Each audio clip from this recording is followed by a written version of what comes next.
नमस्कार।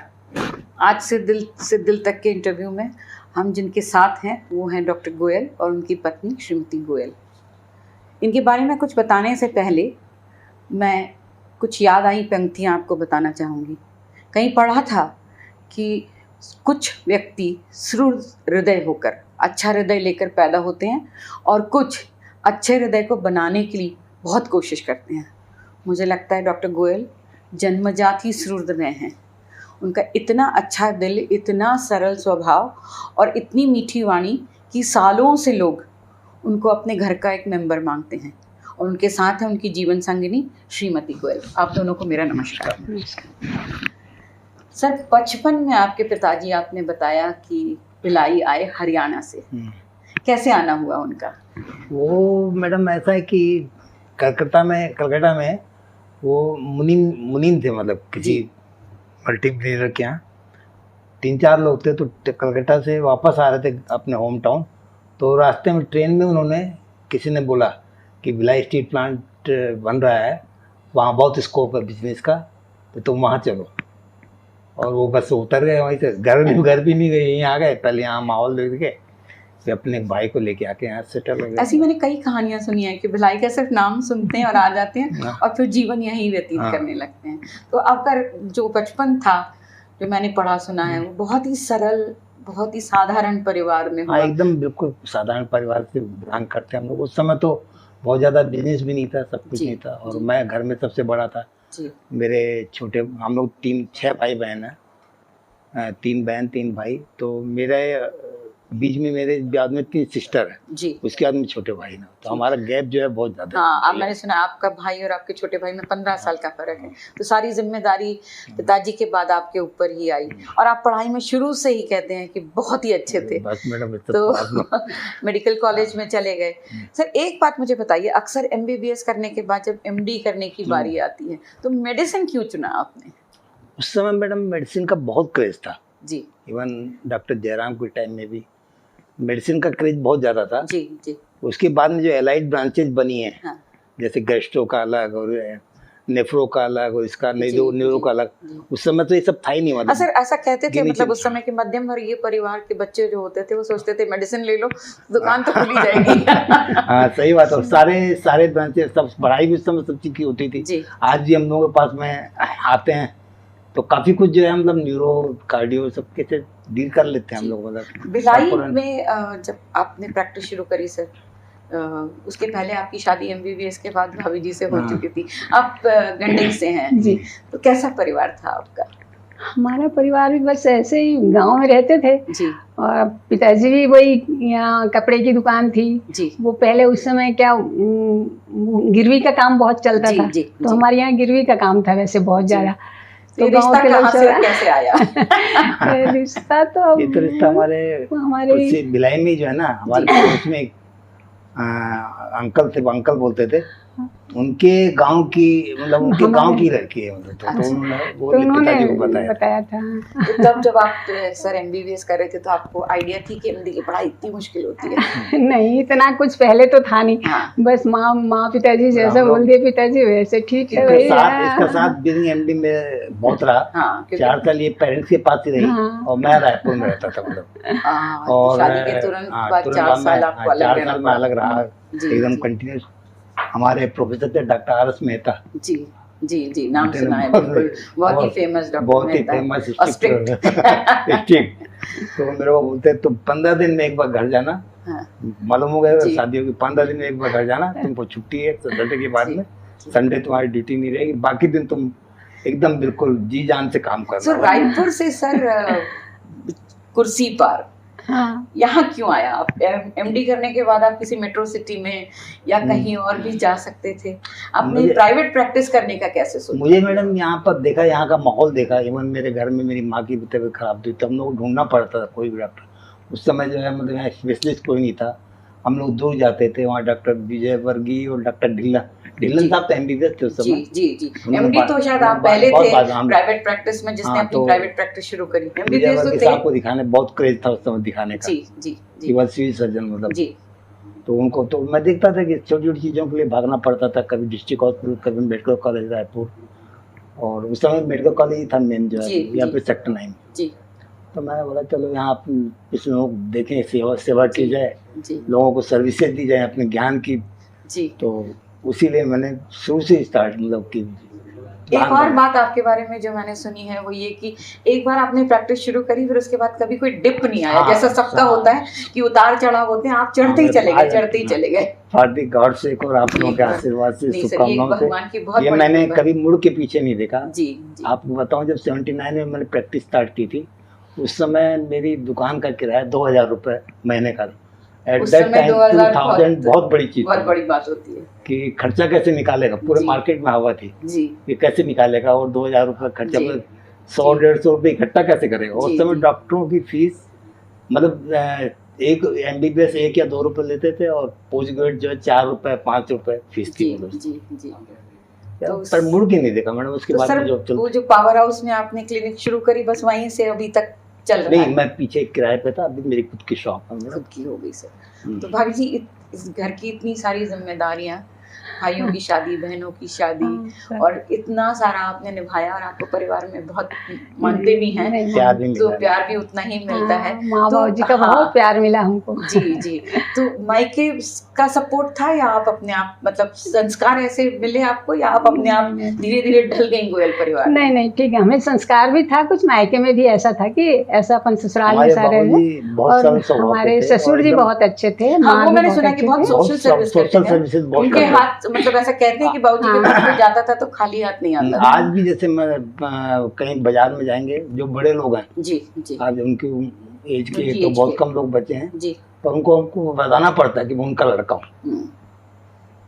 और सर आपके बारे में एक और फेमस था कि उस जमाने में कोई मतलब होम सर्विस नहीं करते थे, पर आप रात बेरात पानी मतलब कहते हैं कि हेल स्टॉर्म और sunshine, doctor Goyal will be available. ये नाम आपने कैसे पाया?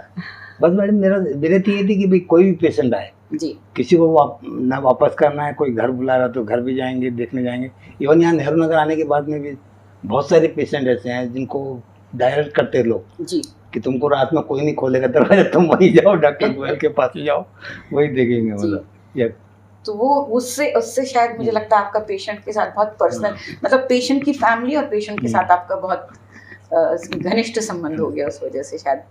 तो आप कई घरों के मेंबर भी हो गए हैं अब तो मैडम पूरे काफी लोगों से फैमिली में। हाँ, अभी जैसे आपने बताया कि दूर दूर से अमेरिका वगैरह से भी आपके पास अभी भी कॉल आते हैं, केडिया फैमिलीज और बाकी फैमिलीज आपको बहुत मानती हैं अभी भी। वो उस ऐसे कुछ अनुभव के बारे में बताइए, कैसे रहे वो अनुभव? नहीं मैडम, अच्छे रहे, सबका सपोर्ट भी बहुत अच्छा रहा, सबने मुझे इंकरेज भी किया, सब मतलब ब्लाइंड फेथ भी करते थे, जैसे मैं कुछ सलाह देता था मतलब ब्लाइंड फेथ भी करते थे। ऐसा नहीं, मरीज तो शुरू से ही जो है मेरे पर काफ़ी विश्वास रहा लोगों का, मेरे पेशेंट का भी बहुत विश्वास रहा। आज भी यदि मेरे से कोई गलती हो जाती है तो कोई नुकसेंस नहीं किया आज तक, मतलब आज तक किसी के ऊपर। सर या तो डॉक्टरी के पेशे में मैंने देखा है कि या तो वो इलाइट क्लास में फेमस होता है या फिर निचली क्लास में, आपने दोनों का बैलेंस कैसे बनाया सर? बस मैडम वो तो ऐसे उसका तो कोई विषय नहीं, मैं पेशेंट को पेशेंट समझता था। मतलब मैंने ये नहीं समझा कि बहुत हायर क्लास का है तो उसको मैं उनको बोल देता भाई मैं घर आ जाऊंगा आपके घर में, आप मेरे यहाँ जाइए घर में। क्लिनिक में मेरे यहाँ सब बराबर है, मतलब कभी 2-4 लोग आ गए तो मतलब इधर बुला ली किसी को तो बात अलग है, नहीं तो अदरवाइज। और सब लोगों को मेरा बिहेवियर अच्छा लगता है, इसलिए आते हैं। आपका सरल स्वभाव, तो कहते हैं कि दिल की बात करनी है तो डॉक्टर गोयल के पास चले जाओ तो ये जो आपका एक सरल स्वभाव था, इस वजह से आप दोनों उतने सोशल नहीं लगते हैं जितना कि लोग आपको मानते हैं। ऐसा क्यों? हम लोग करते हैं, मैं तो अपनी सोशल सर्विस नहीं, आपकी तो नहीं, मैं सोशल सर्विसेज नहीं सर, मिलने जुलने में और हाँ टाइम नहीं रहता बड़ा, हाँ, घर के परिवार की जिम्मेदारी इतनी होती और है। क्लिनिक का भी तभी वैसे चल रही, जैसे पहले चल रही थी जी, वैसे अभी भी चल रही है, अभी उतना ही टाइम देना, अभी थोड़ा सा कोरोना काल के बाद में थोड़ा कम हुआ है। और हम लोगों ने 89 में भिलाई का पहला अस्पताल खोला था, भिलाई नर्सिंग होम। मैं और डॉक्टर हमदानी और डॉक्टर सूरी मिलके। हाँ, उसके बारे में कुछ बताइए, वो कैसे आपने सोचा और शुरू किया? हम लोगों ने उस समय सभी लोगों को भागना पड़ता था, सेक्टर 9 जाना पड़ता था या डिस्ट्रिक्ट हॉस्पिटल जाना पड़ता था। हमने मतलब कम से कम जो मैनेजेबल पेशेंट है उनके लिए हम यहाँ अपना एक अस्पताल खोलते हैं, तो भिलाई नर्सिंग होम तो की भिलाई स्थापना नर्सिंग की स्थापना की और चालू किए। वो आप तीन ठीक ठाक दोस्त, भी रहा, इस बार थी। तीन दोस्त थे आप? चार थे मैडम, डॉक्टर विनोद, डॉक्टर आप जानते विनोद, हो, डॉक्टर विनोद जैन विनोद जैन और doctor doctor Hamdani, doctor doctor Suri. Suri. तो अब वो अस्पताल तो खैर अभी भी बहुत अच्छा अभी भी चल चल रहा है मैडम, पर अभी हम लोगों की एज के हिसाब से और देखने के जी हाँ जी हाँ, कि स्वाभाविक है हमें वो तो। थोड़ा सा जी जी हायर का। सर, अभी ये जो नई एमडी जनरेशन आ रही है, ये तो बहुत फास्ट कमाना चाहती वही है चीज है मैडम, और बहुत फास्ट ग्रो करना चाहती है। इनसे अपनी कंपटीशन को कैसे देखते हैं नहीं आप? मैडम, हम लोगों को तो वो ऐसा कोई प्रॉब्लम नहीं आई। जो भी नई जनरेशन आ रही है उनको हम अपना कंप्यूटर मानते ही नहीं, क्योंकि उनको जो है ना तो मरीज से बिहेवियर बहुत अच्छा नहीं रहता है जी और क्विक फास्ट मनी के चक्कर में फास्ट मनी को पेशेंट भी लूज करते हैं। हम लोग तो जो है, आज भी मेरे यहाँ क्लिनिक में कोई पेशेंट आता है तो फ्री में भी देखता हूँ। ब्लाइंड पेशेंट आते हैं, कई गूंगे बहरे आते हैं, डिफरेंट डम स्कूल के बच्चे आते हैं, फ्री इलाज करता हूँ सबका, लेके आते हैं सब लोग। मुझे याद है, मैं भी भेजती थी आपको कई बच्चों को। और वैसे भी कोई ब्लाइंड आता है या कोई अपंग आता है तो फ्री देता है। आज भी पुराने मेरे पेशेंट, मेरे को कोई 50 पकड़ा के जाता है काउंटर में, 100 रुपये पकड़ा के दे एक्सेप्ट मेरे लड़के लोगों को बोल दिया, जो ठीक है, पुराने पेशेंट जो आते हैं उनको वैसे कुछ नहीं होता। सर, पर ऑफ लेट देखा गया है कि मेडिकल फ्रेटर्निटी को एक तरह से ऐसे कहते हैं कि पैसे कमाने वाला या खून चूसने वाला बदनाम होता जा रहा है ये प्रोफेशन। ऐसा क्यों हो रहा है आजकल? तरीके से क्या, कहाँ गलती, बैलेंस कहाँ नहीं बना पा रहे हैं? बैलेंस मैडम दोनों तरफ से है। मरीज क्या है, जहाँ जैसे जैसे ये नॉलेज लोगों का बढ़ रहा है या गूगल का नॉलेज बढ़ रहा है, इंटरनेट नॉलेज बढ़ रहा है, तो अपने खुद ही को अपने आप को डॉक्टर समझने लगते हैं। तो दूसरी चीज जो है, डॉक्टर्स भी जो है मतलब पेशेंट से उतना अच्छा रिलेशन बनाना नहीं चाहते, रखना यार ठीक है, आया दवाई लिखी अपने चल दिए अपना। हाँ, पहले जैसे एक पारिवारिक संबंध जैसे रहते थे, फैमिली डॉक्टर का उस समय ट्रेंड बहुत था उस समय, तो वो अभी खत्म हो गया है। तो मरीजों को भी ऐसा लगता है। दूसरी चीज, जब पॉलिटिकल प्रेशर जो है ना बहुत ज्यादा हो गया अभी, मतलब हर मोहल्ले में कोई ना कोई नेता पैदा हो गया, कहीं कोई गलती हो जाती है, कहीं कुछ हो जाता है, तो मरीजों को उकसाने वाले जो है ना पॉलिटिकल जो है पॉलिटिशियंस बहुत है। मरीज भले नहीं करे, कुछ करेगा उनको उकसा करके वो जरूर करवाते हैं। मतलब उसको ये ज्यादा प्रॉब्लम हो रही। तो मतलब दोनों तरफ से थोड़ी थोड़ी गलतियां हो रही हैं, ऐसा कहना चाहिए। आज भी हमारे यहाँ तो पेशेंट जो आते हैं बिल्कुल मतलब सर ने बोल दिया ठीक है, सर ने बोल दिया ठीक है। आपको ब्लाइंड फेथ के बारे में बताता हूँ। मेरे को एक गांव से कोई लेडी आती थी जी, वो मेरे यहाँ काफ़ी दिनों तक मतलब जो इलाज वलाज कराती रहती, बहुत कई सालों से आ रही थी। तो मैंने अपनी क्लिनिक का रिनोवेशन कराया, तो मेरी लोकेशन चेंज होगी बैठने की जी। तो आती थी मेरे यहाँ देखने के लिए, मतलब दिखाने लड़का लेके आता था, ठीक नहीं हो रही हूँ, ठीक नहीं करते थे। बाद में बोल नहीं मैं ठीक नहीं हुई, मोर ठीक नहीं हुआ, मोर ठीक नहीं लगते। तो माँ को जो बाहर छोड़ के आया, बोले सर आप एक बार इसको बोल दीजिए मैं ही डॉक्टर गोयल हूँ। अच्छा, क्लिनिक बदल गई तो उसको लग रहा था। बोले नहीं ठीक नहीं होगी, बोले तो इतना फेथ था मेरा मरीजों के ऊपर। बिल्कुल सही कह रहे हैं। मुझे भी याद है कि हमारे घर में जब दादी बीमार होती थी और कार्डियक प्रॉब्लम होती थी, तब भी वो हमारे फिजिशियन को दिखाती थी, जरा पे विश्वास नहीं रखती थी।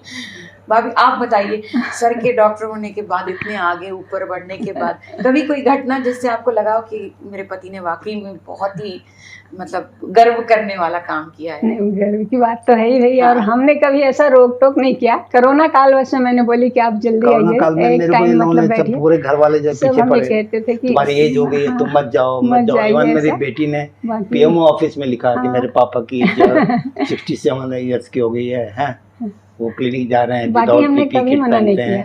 बेटे ने भी लिखा, वहाँ से जवाब भी आया, विल केयर मतलब ड्यू केयर।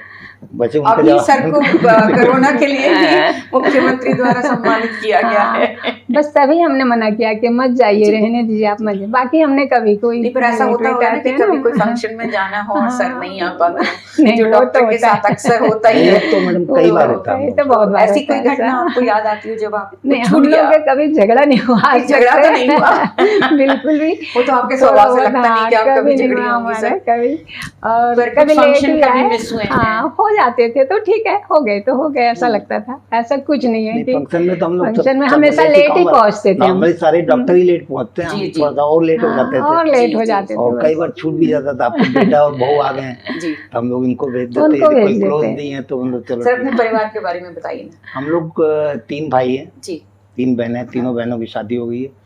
बेटे बहू क्या करते हैं? 2 भाई जो है बिजनेस करते हैं। जी जी।